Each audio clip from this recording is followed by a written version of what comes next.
Assalamualaikum warahmatullahi wabarakatuh. Hai teman-teman, perkenalkan nama saya Mazin. Saya seorang guru pendidikan agama Islam dan kebetulan status kepegawaian saya adalah sebagai seorang calon pegawai negeri sipil atau CPNS.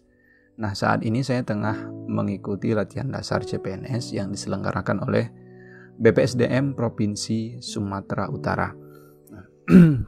Pada kesempatan kali ini saya ingin berbagi, sharing kepada teman-teman sekalian tentang nilai-nilai dasar seorang PNS atau ASN.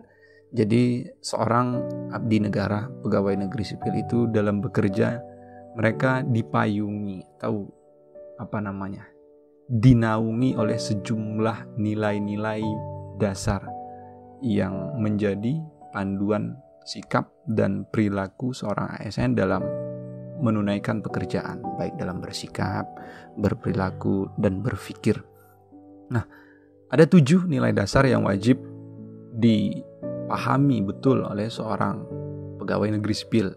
Yang pertama itu adalah berorientasi pelayanan, kemudian akuntabel, seterusnya kompeten, kemudian harmonis, loyal, adaptif, dan kolaboratif.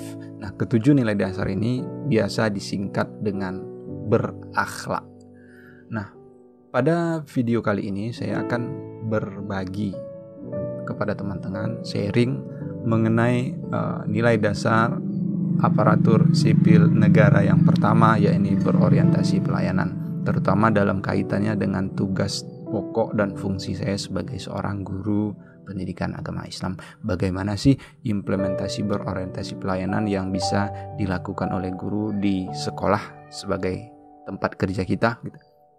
Nah, yang pertama, bentuk atau wujud pelayanan, wujud berorientasi pelayanan yang bisa kita terapkan, kita lakukan sebagai seorang guru adalah yang pertama, kita harus dekat.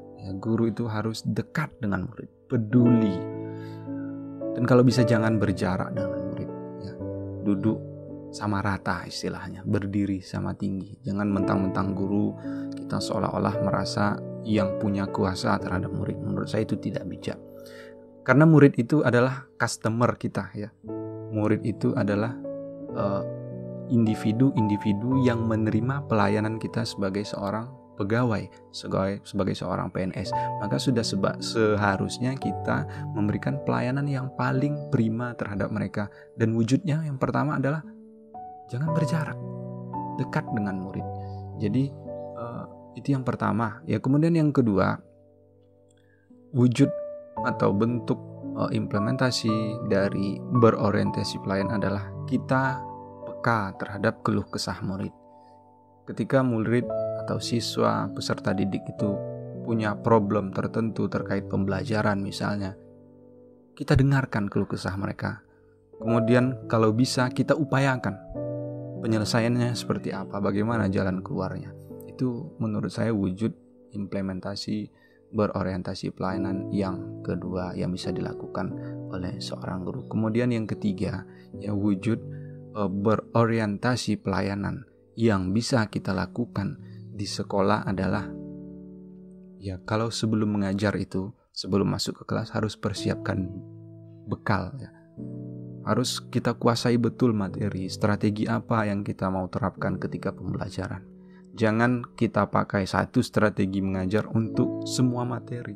Itu tidak memberikan pelayanan yang prima. Jadi kalau materinya berwudu, kalau bagi saya guru pendidikan agama Islam, pakai metode atau strategi yang benar gitu. Yang relevan dengan itu, misalnya demonstrasi. Jangan kita pakai metode yang usang. Untuk materi wudu itu nggak akan kena sama murid itu. Murid nggak akan optimal menerima pembelajaran itu ketika kita tidak menggunakan materi ketika seorang guru tidak menggunakan strategi dan metode pembelajaran yang tepat.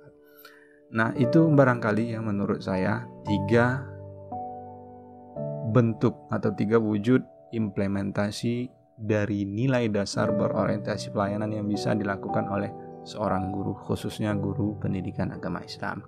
Demikian teman-teman, terima kasih. Mohon maaf jika ada kekurangan atau kekeliruan dalam video ini. Saya akhiri. Assalamualaikum warahmatullahi wabarakatuh.